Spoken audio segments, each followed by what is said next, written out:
Salamat berjumpa lagi. Welcome to ASEAN Today. I'm Dalton Tanonaka of Indonesia's Metro TV at the ASEAN Secretariat in Jakarta.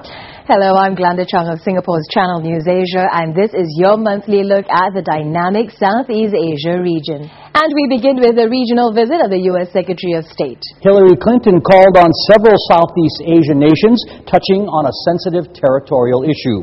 Clinton met with Indonesia's President Susilo Bambang Yudhoyono on September 4th. She praised Indonesia's efforts to help find common ground on the territorial conflict in the South China Sea, saying ASEAN needs to stand firm on the need for a code of conduct.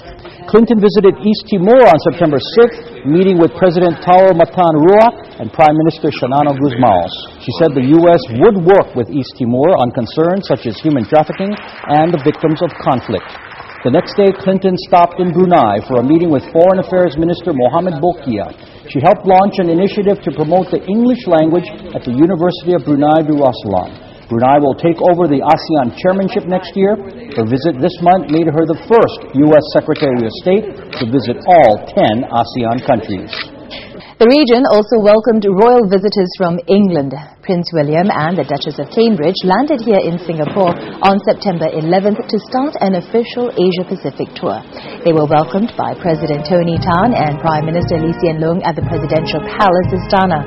On their second day, they planted a tree and stopped in at the new Rolls-Royce plant. Singapore was the royal couple's first stop. They headed to other Commonwealth states including Malaysia, the Solomon Islands and Tuvalu. Their tour is part of the celebration marking the 60-year reign of Queen Elizabeth II. Singapore gained independence from Britain in 1963. Indonesia's Red Cross has pledged financial and technical assistance in the refugee crisis in Myanmar. Red Cross Chairman Yusuf Kala made a second visit to the country on the weekend of September 8th. He said his organization would be non-partisan in the conflict between Rohingya Muslims and Rakhine Buddhists. The Red Cross has already sent aid workers and humanitarian items, and Kala said homes would be built for displaced Rohingyas.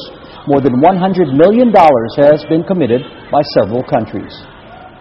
Two giant pandas from China now call Singapore home. Kai Kai and Jia Jia landed here on September 6th after leaving their home in Sichuan province the day before. They were transported from Changi Airport straight to their new home at the River Safari Zoo. The 4-year-old pandas are on a 10-year loan from China, and if all goes well, it's hoped the pair will start breeding once they mature. A public exhibit will open in December. A Thai man was arrested for illegally raising 6 tigers on the rooftop of an apartment building on the outskirts of Bangkok. This came after police busted a larger tiger trafficking ring in the country. In this case, a tip led police to a rusty caged compound on the rooftop of a 4-story building in Pathum Thani on September 10th. There they found 4 adult and 2 juvenile tigers. The apartment manager admitted he owned the animals. He was charged with illegal possession of protected wild animals. The 6 tigers then transferred to a government rescue center. An industry in Cambodia's capital is helping poor women earn money while making a fashion statement around the world. ASEAN Today's Zelda Savitri reports on the business of hair. It's said that hair is a woman's crown, and that's what Arjuni Hair banks on for its $1 million a year business. Company founder Janice Wilson says hair is collected from villages all across the country and brought to its warehouse in the Cambodian capital. And it's not all long, straight, and black. A lot of people don't think that Khmer have naturally curly hair, but as you can see, Cambodians have all different types of hair. So yes, we absolutely don't do any kind of chemical processing. It's all natural. India and China have long been major players in the hair extension business, but they ship their final products to retailers. Arjuni Hair uses social media and takes orders directly on its own website. Women discover our product through social media. YouTube is another huge one, by the way. And then they come directly to our site and they're able to order the hair directly. Most of our clients are in the United States. I'd say maybe 85%, and then another 10% from Europe, and then a couple of countries in Africa, including South Africa and in Nigeria. Prices vary according to weight, luster, and quality, running up to thousands of dollars for a single piece. The average price is $200. Orders are couriered directly to customers from Phnom Penh in a matter of days. Customers say the product is of excellent quality with attention to detail. First of all, usually when I fold our client's hair over, right here you can see all the sprouts, okay? But you can't see any of that because Arjuni doesn't have any sprouts. I don't know who their seamstress is or who the person is that actually wefts their hair, but she's amazing. When I say amazing, I mean amazing. Besides making money for owner Wilson, the business provides cash income to villagers in remote areas and employs women who needed jobs. It also offers free English, computer, and math classes to its workers, all based on a product provided easily and naturally. Zelda Savitri for ASEAN Today. More ASEAN Today is coming up shortly. The woman who fought the bird flu in Hong Kong and won. Margaret Chan now heads the World Health Organization and offers advice on beating local health threats. She's next.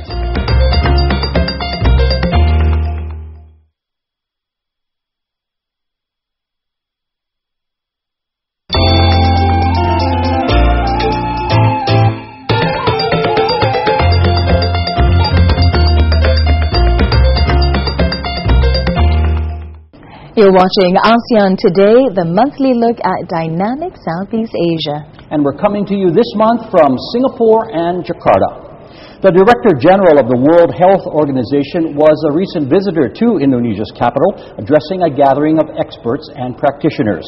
The bird flu, SARS, you name it, Margaret Chan has had to deal with the region's outbreaks firsthand. She talked with ASEAN Today's Valdia Baraputri, beginning with an assessment of government efforts. In the last 5 to 7 years, make tremendous progress in health. But having said that, we also see some gaps. Now, there are uneven progress. Let me give you one specific example. The maternal mortality. This is amongst all the MDGs, the one that is lacking behind the most. Now, it is not to say that there was no progress. No, that's not true. There was progress, but the progress was not as quickly as in the case of, improving child mortality. Indonesia continues to have human bird flu deaths. Is this worrisome to you? This disease was first reported in 1997. When I was working in Hong Kong, I was the person that had to deal with this big challenge. Now, H5N1. So I have a little bit of experience, personal experience. H5N1 is primarily a disease of animals, particularly for birds. And Indonesia has gone through some challenges, but the government is very determined and resolved to take appropriate actions. I want to commend the government for, taking the leadership at the global level to champion for sharing of virus and sharing of the benefits coming from the sharing of the virus. The World Health Organization, with the support of all the countries, and of course the leadership of Indonesia should be recognized, we managed to have a very good negotiation where all sectors can come together to work to promote the health of people. And this is a perfect example to illustrate the importance of public-private partnership in the interests of people. What would you recommend to authorities here to shut down the threats of H5N1 virus? No country, no organization can stop H5N1. And it is how you manage the animal and human interface. Now, we are living with animals. I mean, more and more chickens are being raised to provide affordable protein. Now, in raising large number of chicken, there are biosecurity measures, good hygiene measures that can stop the disease from getting to human. It is a matter of, how the farmers who raise chicken can take care of that. We learn from many countries, commercial farming of chicken. The commercial farmers, they know how to take care of the bird and the waste from the bird. But it is really some countries including mine. It's a cultural practice, for family to have a few chicken in the backyard. And so it is this close interface, close proximity, and also, proper management of chicken waste is the most important. The virus is passed through the chicken waste. It is not a big, thing that you cannot manage. But as I said, more countries, more people understand H5N1 and taking appropriate action. The government, one thing they can do is to enhance surveillance. What does that mean? If they detect H5N1 in birds, the government can send an alert to the community so that they can take appropriate hygienic measures. If you see a dead bird, don't pick it up. Don't eat the dead bird. Just make sure that government officials will send people to pick up the dead bird and for testing. For individual citizens, if they don't touch them, they are safe. But after touching them, if they don't touch their eyes, their nose and their mouth, is safe. All you need to do is proper personal hygiene, and that has been very successful. And the government is mobilizing the community to understand personal hygiene as a good measure to prevent getting the disease. Chan became the WHO's Director General 5 years ago. She's based in Hong Kong. ASEAN Today will continue shortly. An Indonesian soul singer celebrates an anniversary with music, and fans of Glenn Fredly joined the party in Jakarta, and we are there next.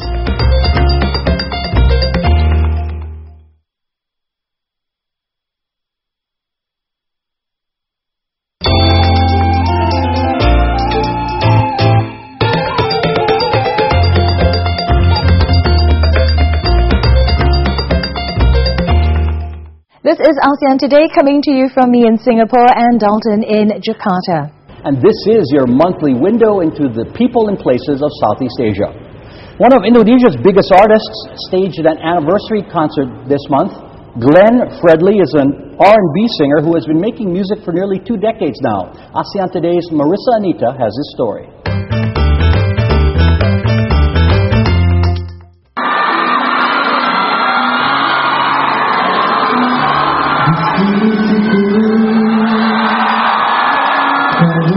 He is one of Indonesia's most popular and talented artists who says he was inspired by the music of Michael Jackson. Ambon native Glenn Fredly celebrated 17 years in the business with this anniversary concert in Jakarta.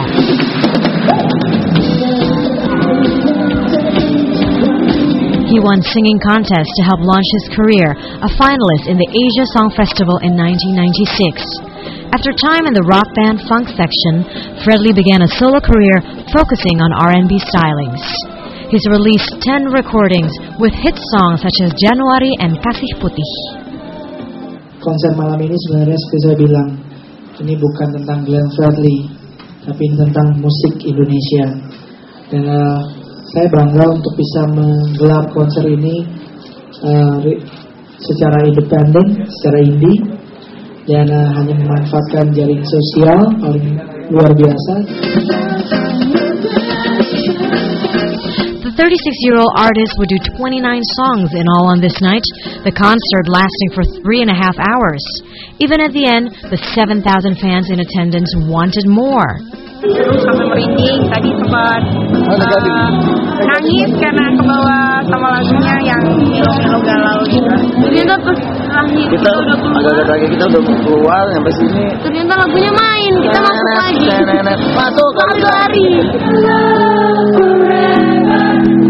Fredly has also been known for his community work. He once took a break from singing to help support water and power projects in East Nusa Tenggara. But on this night, it was all about music. And he showed why he continues to be a major performer in the country's entertainment industry. Marissa Anita for ASEAN Today, Jakarta. And here are several events on the ASEAN calendar. The Mid-Autumn Festival in Thailand is set for the 30th of September. Vietnam's Full Moon Festival in Hoi An runs from 10 days through September 30th. And the 20th Indonesia International Motor Show revs up from September 20th to the 30th in Jakarta's G-Expo venue. A retirement facility in Myanmar's Kalau Township is home to some very large residents. As ASEAN Today's Putri Ayuntias reports, it's a place where elephants and visitors find peace.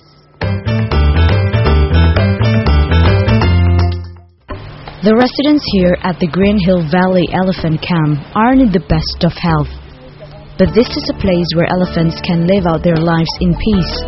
A kind of retirement home for the ailing and aging. This refuge, set in the mountains of Myanmar's Shan State, was opened in October 2011 by a couple dedicated to what they call responsible tourism. The elephants here range from 41 to 52 years old. So each of them, have their own little problem. For example, one has the problem with eyes, and the other elephant also have a problem with eyes, and one has a problem with the heart. In the beginning, 5 animals were transferred from the Forestry Ministry and brought to the sanctuary. Locals were hired to live with and care for the elephants, each costing up to $50,000 a year in expenses.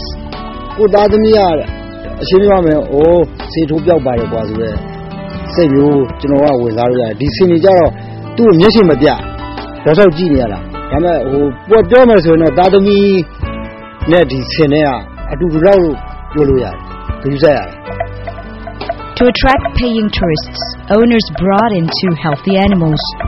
Visitors can stay overnight here and interact with the elephants. The rides are short for the welfare of the animals. I think if you do it not very often with tourists, then it's okay. Maybe 1 or twice a day, but not more. I've seen it in Thailand, and they do it 20 times a day for the elephants, and that's not good. The owners say they want to bring in more ailing elephants if financial resources improve.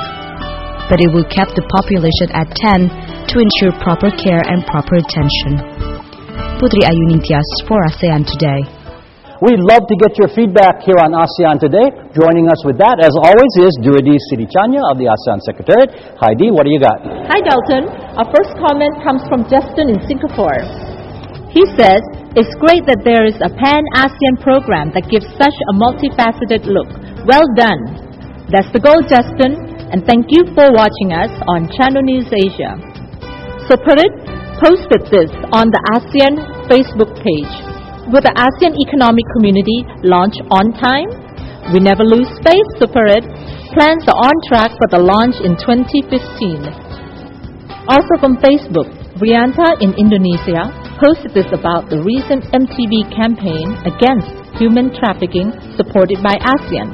So happy to be part of the fight. We thank you for your support, Rianta. Let us know what you're thinking out there. You can email us at aseantv@gmail.com, post something on our Facebook page, or tweet us at ASEAN Today TV. Thank you, Dee. Glenda? And Dalton and Duridi, one more ASEAN story to tell, this one from Thailand. Now that's where more than 1,400 people swayed their hips in a massive hula hoop competition. This event in Pathum Thani was held on September 6 by the Public Health Ministry to promote exercise. Participants ranged from 15 to 50 years old, each representing their home provinces. Now you had to have a waistline of at least 80 centimeters or about 31 inches just to enter. The prize for keeping the hula hoop going the longest was 40,000 baht or nearly $1,300. And that's ASEAN Today for this month. I'm Glenda Chang of Singapore's Channel News Asia. And I'm Dalton Tanonaka of Indonesia's Metro TV in Jakarta. Terima kasih, and please join us again next month.